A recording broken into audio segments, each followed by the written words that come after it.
Time we do something called a community moment, where we invite someone from the Oasis community to get up and kind of share a brief thought for the day. It lasts 10 minutes or less. Doesn't have to be 10 minutes. So if you ever sign up for one, don't feel like you have to reach 10 minutes like this. You know, sometimes people feel that way. It's yeah, we'll let you know if you go over time. But it's something that can be like life experience you've had, maybe an idea from a book you've read, just kind of a thought you want to share with the community. Today, we have someone coming back kind of by popular demand, because people like this first community so much, they wanted to hear another one, they had more material. So we're going to welcome Grant Hunter to come back and do more logical fallacies. So, before we even get started, pop quiz recap from last time. Can anyone tell me what the logical fallacy is in this? Appeal to authority. Appeal to non-existence. Sorry about the frog. Non-secure. You know, this happened last time too. And let's go back. Okay, so go ahead. Anybody? I think I heard it. Appeal to authority. Right. Appeal to authority. Very good. So, you know, so what is an appeal to authority? Saying that because an authority thinks or does something, it must therefore be true or good. I actually happen to know on good authority that both Drs. Will Judy and Richard Andrews both smoke Camels. So this one actually happens to be true.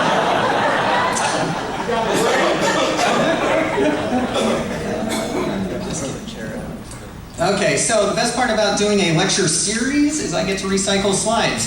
So I put a little reminder on the bottom right-hand corner that slide is recycled. Oops. Okay, yeah, I recycled this one too because I stole the title. So from Skeptic's Guide, I just think it's only fair to mention them. This is that grain of salt to remind you that I am an enthusiast and not an expert. So what is a logical fallacy? It's an incorrect argument in logic and in rhetoric, which undermines an argument's logical validity, or more generally, an argument's logical soundness. So I'm using words like validity and soundness. We'll talk about that again here in a little bit. They can be used, and who can use logical fallacies? They can be used personally as blinders to help you along with your own motivated reasoning, or they can be used by someone else to help you along with their motivations. As you see, the Death Star was destroyed in a terrorist attack. I love that one. So this, again, totally recycled. A formal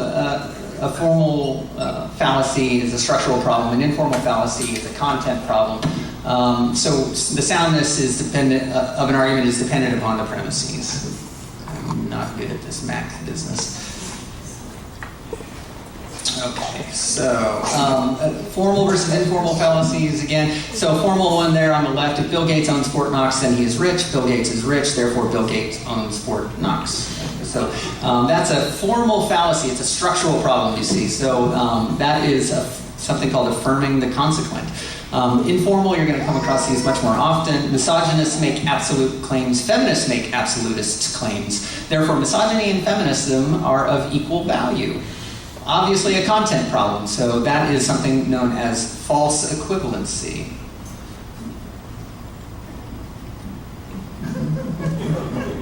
Oh, how'd that get in there? Okay, so the soundness of an argument, I put this is recycled, except I put a picture of the president up there. And the reason that I'm doing it again is because I'm fairly convinced that at least half of you thought after the last lecture that I was a birther. So I wanted to revisit that. I am not a birther. So I mentioned that the argument on the right, where Obama is born in Kenya, one must be a natural-born citizen to be president, and Obama is not eligible for the U.S. presidency, is a valid argument. The problem is it's an unsound argument because the premises are false on the unsound side of things there. Most logical fallacies you come across are going to be informal. Okay, you can start the 10 minutes now. Okay, so fallacy number one. Dr. Geo The link between CO2 emissions and global warming is undeniable based on several convergent fields as data and the scientific consensus amongst all those who study their myriad interrelationships. Mr. Scientifically Illiterate, you're attacking CO2 emissions because you don't want the South to have jobs. It's a Yankee conspiracy to hold us down, and your kind should be locked up. Is that an okay accent? Okay. I will. Okay, so what is this? Is this an appeal to emotion? No true Scotsman, straw man, false cause, or burden of proof? False emotion. Very good. Straw man. So what is a straw man? A straw man is exaggerating, misrepresenting, or just completely fabricating someone's arguments to make it easier to refute. I call it cheating. Okay, so now you can scoff at this meme. Any Princess Bride fans?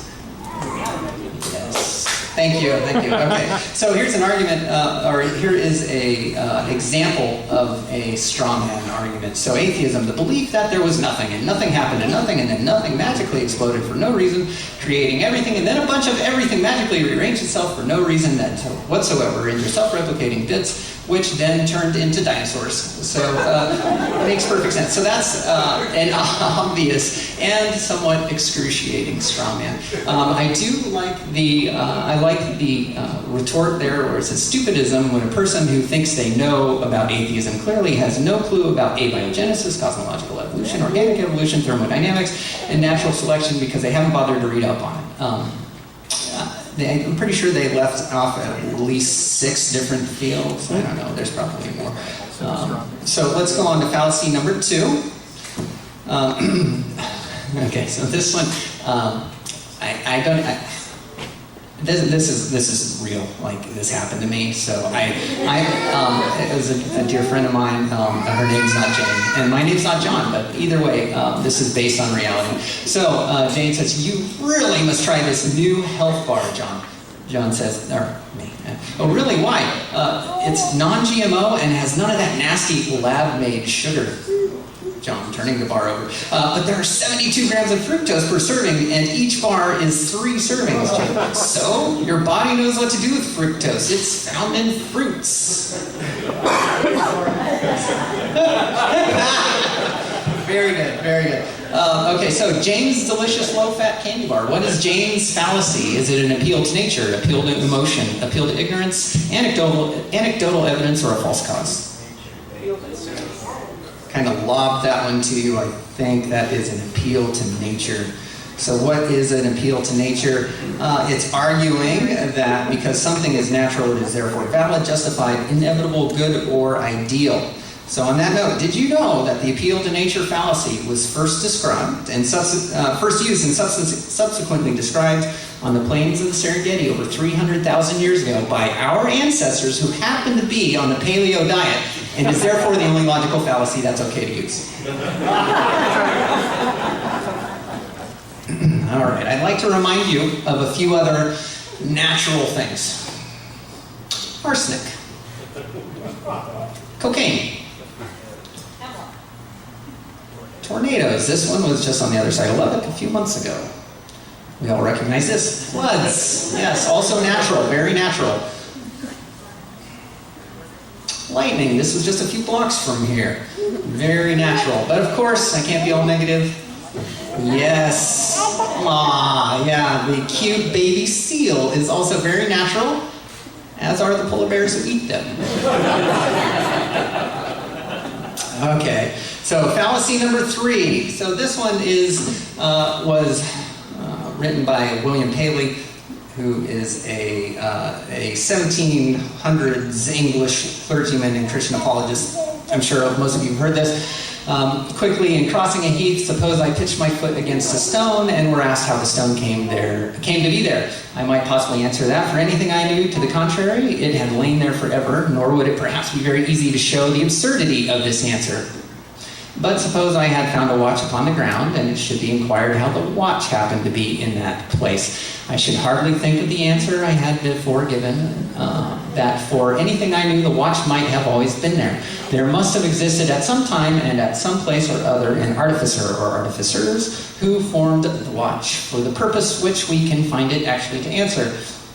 who comprehended its construction and designed its use. Every indication of contrivance, every manifestation of design which existed in the watch exists in the works of nature, with the difference on the side of nature of being greater or more, and that in a degree which exceeds all computation.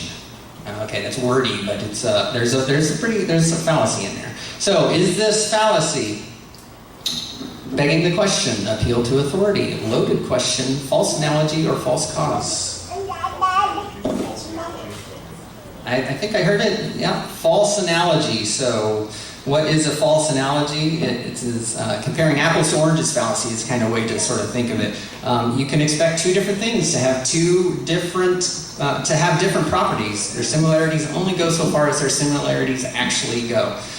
So remember, false analogies are just like cars. They may take you for a ride every once in a while, and you should therefore always wax them on occasion. And ridiculous.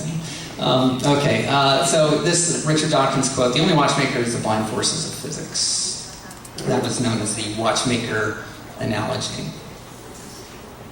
Oops. Okay, keep your fingers crossed. On the close side, Okay, so if that. your hand in the grip of an arm, you'll find on the back with Okay. So, the atheists study a well-made okay, hold on. Okay, start over. Behold, the atheist's nightmare. Now, if you study a well-made banana, you'll find on the far side there are 3 ridges. On the cross side, 2 ridges. If you get your hand ready to grip a banana, you'll find on the far side there are 3 grooves. On the close side, 2 grooves. The banana and the hand are perfectly made one for the other. Almighty God has made it with a non-slip surface. It has counter indicators and liquid contrast. Green, too early; yellow, just right; black, too late.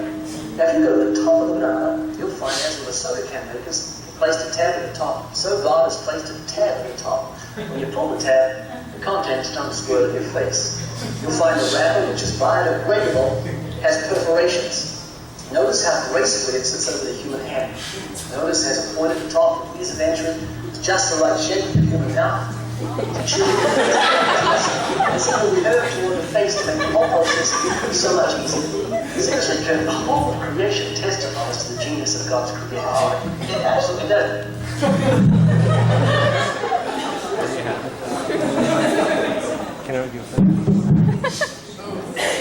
So, those are our good friends Ray Comfort and Kirk Cameron. He said a lot in that one minute of. He said a lot in that 1 minute of false analogies, which actually happens to be the average attention span for one of Ray's followers. Ad hominem. Okay, keep up. So I counted 4 different false analogies within this overarching giant false analogy of attempting to prove design, not so unlike Paley's comparison of nature to the watch. Can anybody name one?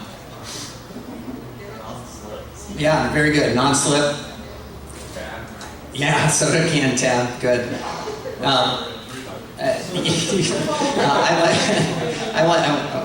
Outward indicators, I thought was pretty good, and perforations. Just a whole bunch of ridiculousness, but it made us all laugh. Unfortunately, or actually, fortunately for Ray, one thing that he did get right, the banana actually was intelligently designed. It was, unfortunately though, by humans through artificial selection, seeing as how it was domesticated 8,000 to 9,000 years ago. This is a wild banana, not quite as easy to eat. So, as always, would like to end on a public service announcement. The importance of outlawing margarine consumption. As you can plainly see, there's a direct correlation between divorce rate in Texas and per capita consumption of margarine in the U.S. So if we can find some way to go ahead and stop that, families will stick together. Is that true? No, absolutely not. But it's fun to compare. Just remember that correlation does not equal causation. Bananas. The end. That's my document.